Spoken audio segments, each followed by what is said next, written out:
I think I told you guys last week after who we play? Cleveland State, that this week was a different level basketball team, teams that were playing, and we had to elevate our disciplines and our efforts. And this is, Boston returns every guy on their team. They lost one kid, Scanlon, I think's his name, but they had White sitting out last year because of an injury. So they're an old team, and they just went at us. And, we got good guys in our locker room, but it's the first time we deal with real adversity other than dealing with me in practice. It's the first time we deal with real adversity. And we became a very quiet, in our feelings team, which is when I talk about immaturities, that's what I'm talking about. The harder the game got, the louder their players got, and the quieter our players got. And that's what happens. And we got to grow up. It's just no other way to word it, And we battled, we tried, but every time we tie it, there's an effort play. We get beat on. And then we allowed our lack of shot making to impact our enthusiasm defensively. And anytime you do that, and you're playing an NCAA tournament caliber team, they're going to make you pay. Frank, just looking at the defense, it seemed like the backdoor cuts were just happening way too quickly. Was there one fundamental breakdown on defense that was causing a lot of those open looks? No, they ran the same offense that the first three teams we've played ran. I call it. There's a gentleman in Lithuania. His name escapes me. He's the one that kind of came up with that design, and he's known as the ball screen guru. And so I call that the Lithuanian offense. That's the way we refer it to our players. We did a decent job of defending. It didn't hurt us much in the first half, but as we started missing shots and we were playing from behind, our feelings got hurt. So then they put our guys on skates, and you play old guys that when the game got deep, we couldn't screen them and we couldn't guard them. And that's what happens with experience and immaturity. That's the way it should show. Frank, you talked about growing up a little bit. Is that something that just comes with more experience, more time, or is there something you can do to kind of help these young guys grow up a little bit faster? Yeah, I mean, if anyone in this room thought that we were going to go 31-0, I appreciate your enthusiasm for our team, but that's not reality. We've got a good group of guys. We got to go through moments. It's all about learning. You guys heard me say this last year. You either learn to win or you learn to lose. That's what the season does to your team, one or the other. And we got challenged today by a real good basketball team. We didn't handle it very well. Disappointing, especially at home. But it's what we have to work really hard is to grow up. We got real quiet today, and that really when I'm coaching a team. I just talked to him about that in the locker room. We had timeouts where no one said a word. And you guys actually sit there and kind of watch me the whole game. I probably think that if you guys were to be honest with what you report, you'd probably say, Frank was kind of calm tonight, trying to figure my team out. And we were facing adversity, and I wanted to see who was going to take ownership on our team. Unfortunately, nobody did. Frank Germain's been able to give you kind of a steady spark when he's come off the bench, at least offensively. Did you sense anything with him going in tonight that was a little off with him? Was something they did to him defensively that didn't allow him to give you that spark? He's a freshman, and I'm not concerned about his offense. He didn't play well offensively. He missed shots. He made some bad decisions. But defensively, where he was at 10 days ago to where he's at today, he slipped.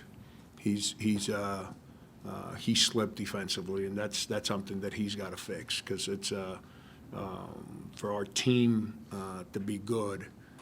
He needs to be a good defender. He can be our best perimeter defender, but right now he's probably 5th or 6th on the list, and that was not the case 10, 12 days ago. And but that's probably tied into playing bad offensively. You know, he's allowing that to impact him. But like I said before, we got good guys in that locker room, and they've had a great summer, great preseason. Immaturity, I think, is the word I used my first press conference, and that's my concern. And today, that immaturity, whether it was Jermaine or whoever, bit us. And, you know, we got a lot of guys playing their first games in our uniform right now that's not an excuse. This is unacceptable. I'm not saying that, but it's reality. And we got to figure out a way to win today's game and not sit here and talk about some of these things. But we didn't win it. So now we can't let this make it 2 bad days of depression. You know, we got to get away from this game and hopefully come in with some toughness tomorrow and play a little bit better on Friday. Frank, with such a young team, who do you look to provide that leadership and ownership? When we're up 20, like 10 of them. I told them that. Exhibition game, first 3 games, they were all, wouldn't shut up. You know, I had to tell them, yo, shut up so I can talk in the timeouts. Today, I didn't hear a bird in the timeout.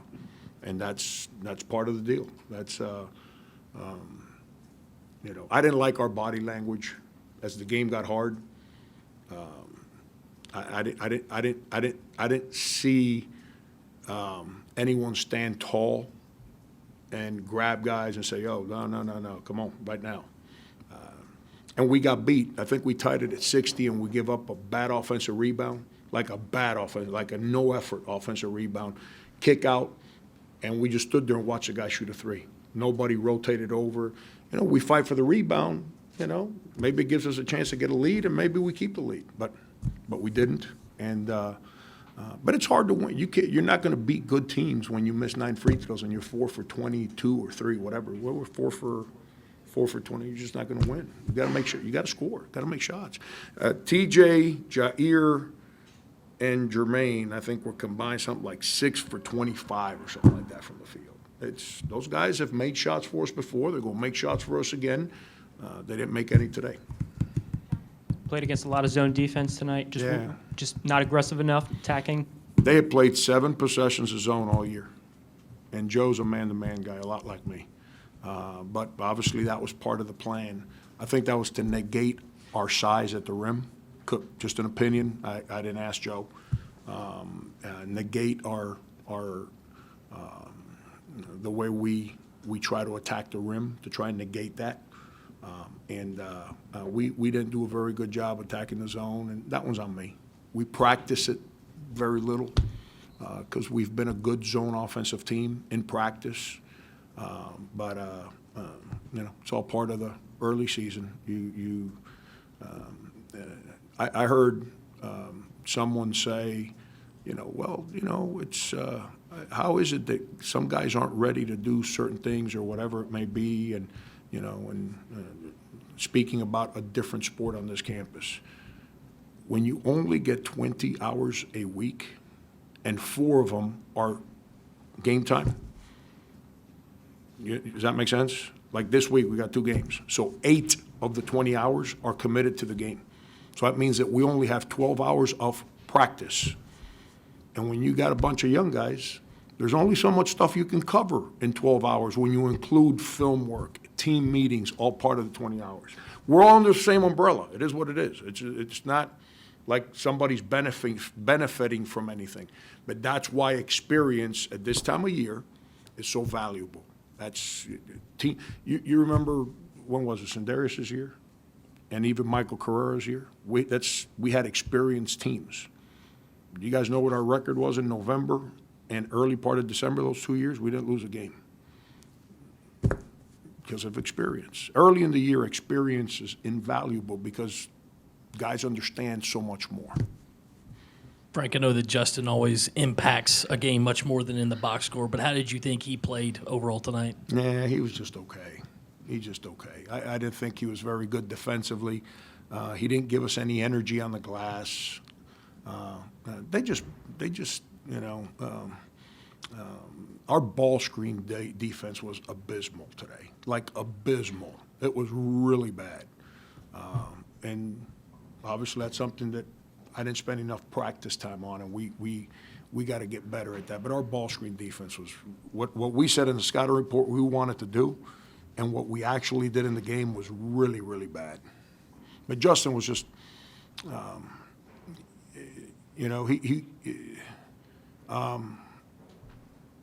keep forgetting who we just played. Cleveland State.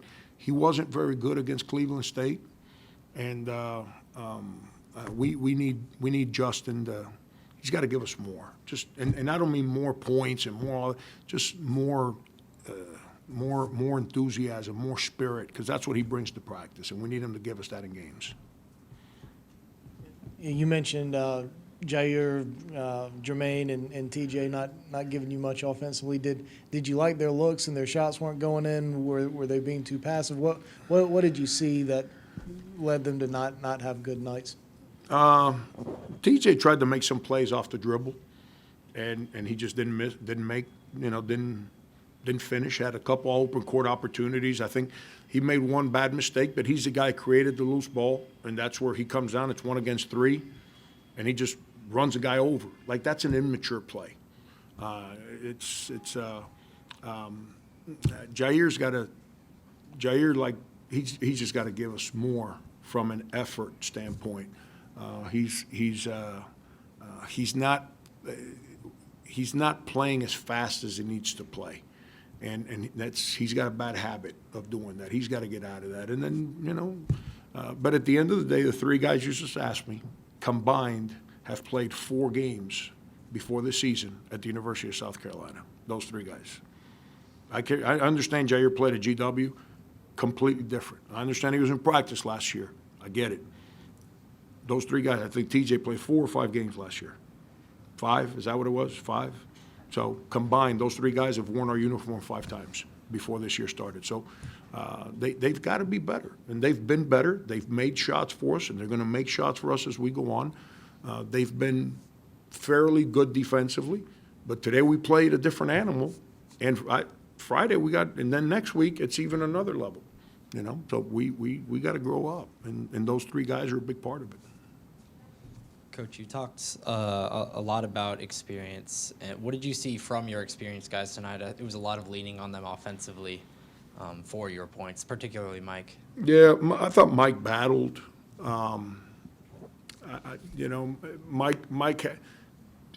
Mike didn't get a lot of help from our bigs today. And when you play a team like BU that's got 3 guys that are all old, aggressive, and physical, I think Mike wore down as the game went on. I thought Mike started off real aggressive. I thought that he created opportunities for himself through his aggressiveness, but he didn't get any help from the physical department. Wildens, Jalen, Justin, who played at the 4 some today, and Alonzo. Those 4 guys didn't help him. And when you play a team like BU, they're White. I can't remember their names right now. 51 and 41. White is number 5, I believe, and then they come in with number 33. The 33, 41, and 51 are 3 6'9" strong physical players. White is a real good basketball player, and Mike was fighting those 4 by himself, for lack of better words. Our bigs have to.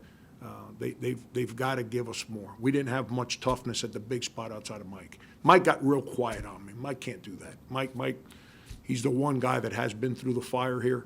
He's got to demand that those young guys take ownership of the moment a little bit better.